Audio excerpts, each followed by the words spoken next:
Don in London, hello. It's Friday 17th of September 2009. My video is all about recovery from addiction to substance or behaviour.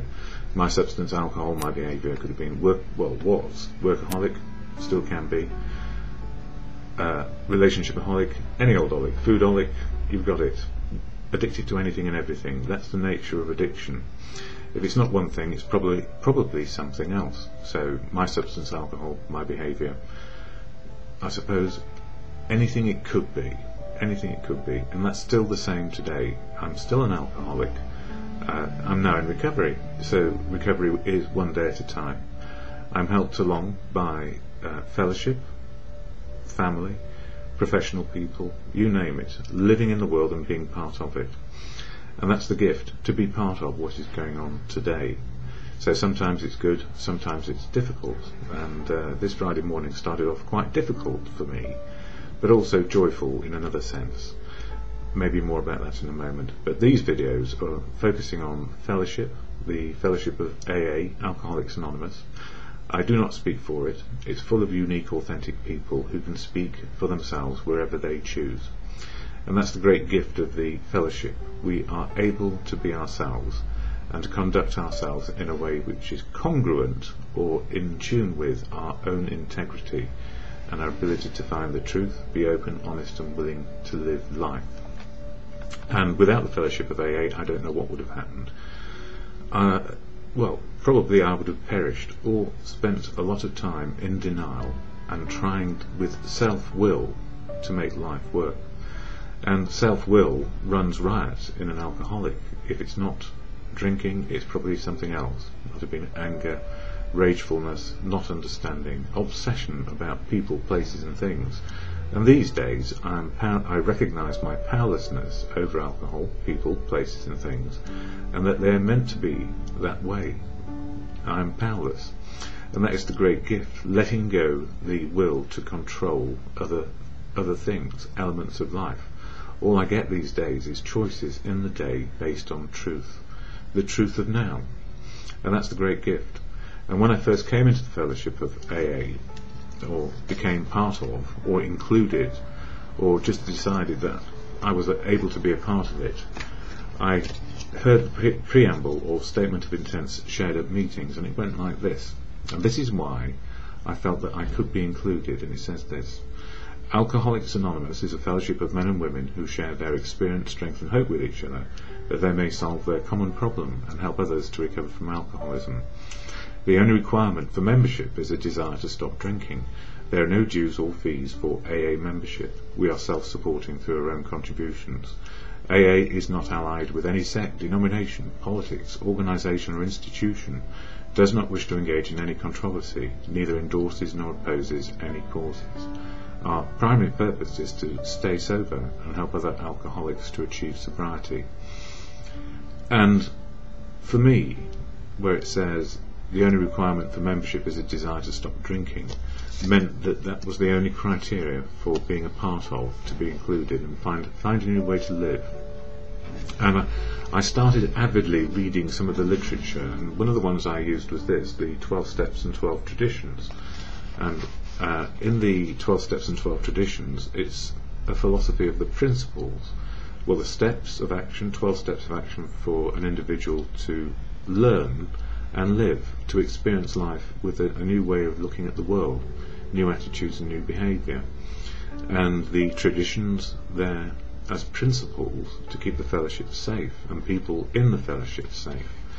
And when I first came in, there was a paragraph in this book, and the first tradition here, paragraph 3, which says, well, I'll read the second paragraph first. It says, does this mean, some will anxiously ask, that in AA the individual doesn't count for much? Is he to be dominated by his group and swallowed up in it? And it goes on to say, paragraph 3, which was most important to me, it says, we may certainly answer this question with a loud no. We believe there isn't a fellowship on earth which lavishes more devoted care upon its individual members. Surely there is none which more jealously guards the individual's right to think, talk and act as he wishes. So it says there, which more jealously guards the individual's right to think, talk and act as he wishes. No AA can compel another to do anything. Nobody can be punished or expelled. Our 12 steps to recovery are suggestions. The 12 traditions which guarantee AA's unity contain not a single don't. They repeatedly say we ought, but never you must. And that's so important for me, because sometimes I can understand that my videos can be a little bit controversial, simply because I share the message, my own message of experience, strength and hope, and it can be misunderstood that I'm trying in some way to change the way the fellowship operates. I'm certainly not trying to do that. I just do it as best I can, my way, based on what is right for me today. So I'm learning day by day what all these 12 steps and 12 traditions mean in practice, and not as tablets of stone. And as Bill Wilson said, one of the co-founders, it's most important that AA rallies to all the changes that are going on around it and the need for change within, and not to be stuck with a set of principles which don't actually enable life to continue in a way which is consistent with where society and civilization is going.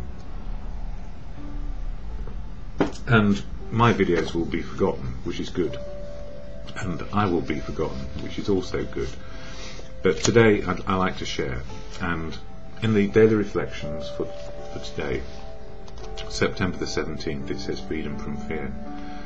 So when, with God's help, and for me God is truth, so I don't have any problem with this at all, and nor should anybody else. We are unique, authentic. We understand God or don't as we choose, atheist, agnostic or believer.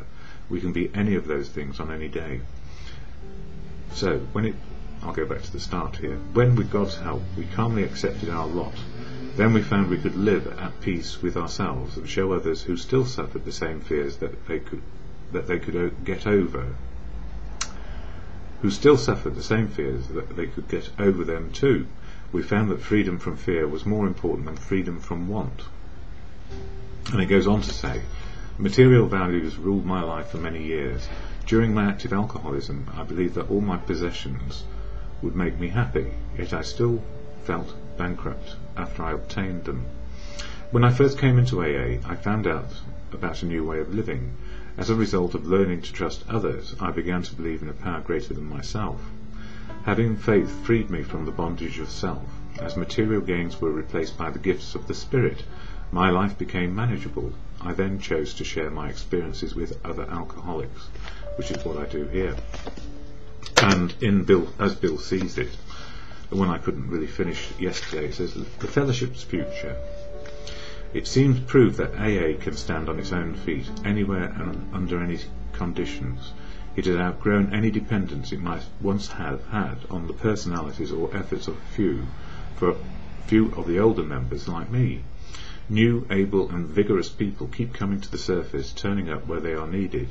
Besides, AA has reached enough spiritual maturity to know that its final dependence is on God, or upon God, and God is truth. Clearly, our first duty to AA's future is to maintain in full strength what we now have. Only the most vigilant caretaking can assure this. Never should we be lulled into complacent self-satisfaction by the wide acclaim and success that are everywhere ours. This is the subtle temptation which could render us stagnant today, perchance disintegrate us tomorrow. We've always rallied to meet and transcend failure and crisis. Problems have been our stimulants. How well, though, shall we be able to meet the problems of success? And that was a letter dated 1940. So the same is true today. If we don't change, we can get very, very stuck.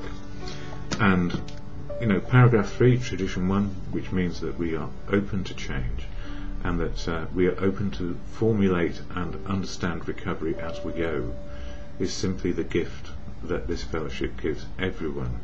And an understanding of that is absolutely essential. So, at the end, serenity prayer. To God, all good conscience, grant me the serenity to accept the things I cannot change, courage to change the things I can, and the wisdom simply to know the difference today.